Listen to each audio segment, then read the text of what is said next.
هر جایی که هستی، حتی شده اون پارک پشت خونتون، چه میدونم جنگل نزدیک خونتون، یه مسافتی رو بگیرید برید پیاده روی کنید. بذارید این بشه نرم جامعه، بذارید این بشه که یعنی یه جوون، یه نوجوون باید پیاده روی و کوهنوردی توی پدر یا مادر رو ببینه. اون وقتی که این میشه نرم. اصلا من خودم اصلا خوشم نمیاد قله و این برچسبیدن ها که دوباره میخوای یک کلمه انگلیسی از میگه فرهنگ اینکلوسیو. فرهنگ اینکلوسیو یعنی که تو یه کاری کن که همه بتونن انجام بدن، نه اینکه بیای یه برچسبی بزنی مثلا چه میدونم بگی کوهنوردی، قله نوردی فلان، یه سری افراد و حذف این چیزا بشه فرهنگ. موقع ما نبود، من تو ایران بودم، من خیلی کوه میرفتم، ولی انقدر یه سری افرادی بودن که فقط فکر میکردن این ورزش مال خودشونه و فکر میکردن که اگه بخوای بری کوه باید از دروازه اینا وارد بشی، در صورتی که نذاریم اینجوری بشه. ما برگردیم به گذشتمون، به عقبمون، میبینیم که پدر بزرگان ما تو کوه‌ها میرفتن، زندگی میکردن. من خودم پدر بزرگ مال کوه بودن، گاو میبردن، گوسفند میبردن، یعنی چنین کارهای نرم فعالیت روزانه‌شون بود، فعالیت زندگیشون بود.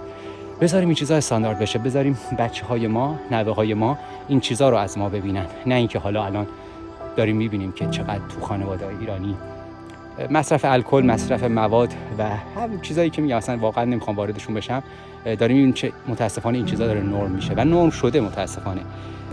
اینو به این دلیل گفتم که تمام منطقه، حالا چه فرانسه چه ایتالیا، سوئیس، اتریش، نواحی که آلپ هست، شما تماما این علامت ها رو میبینید و به هیچ عنوان گم نمیشید. نگاه کن تمام علامت ها، یعنی روستا به روستا رو با زمان گذاشته، مسافت ماشین رو نذاشته، در صورتی که ماشین هم این مسافت رو میره. نگاه کن الان اینجا ماشین هست رو به رو، یعنی کل این مسافت ماشین هم میره. ولی میخوام اینو بگم که چقدر مهمه و چقدر این باعث این میشه که نرم جامعه وقتی یک استانداردهایی رو تعریف میکنه مثل این و رفته رفته جمعیت بیشتری روی میارن به این نوع فعالیت ها. حالا میخواد پیاده روی باشه، میخواد کوهنوردی باشه، میخواد حالا هر چیزی باشه، اینا فوق العاده است دیگه. اینو برای این میگیرم که یادم میاد وقتی که ما تو ایران بودیم انقدر یه سری چیزا رو پیچیده و الکی سخت میکردن که فکر کنی ورزش، کوهنوردی، پیاده روی فقط مال یه عده خاصیه.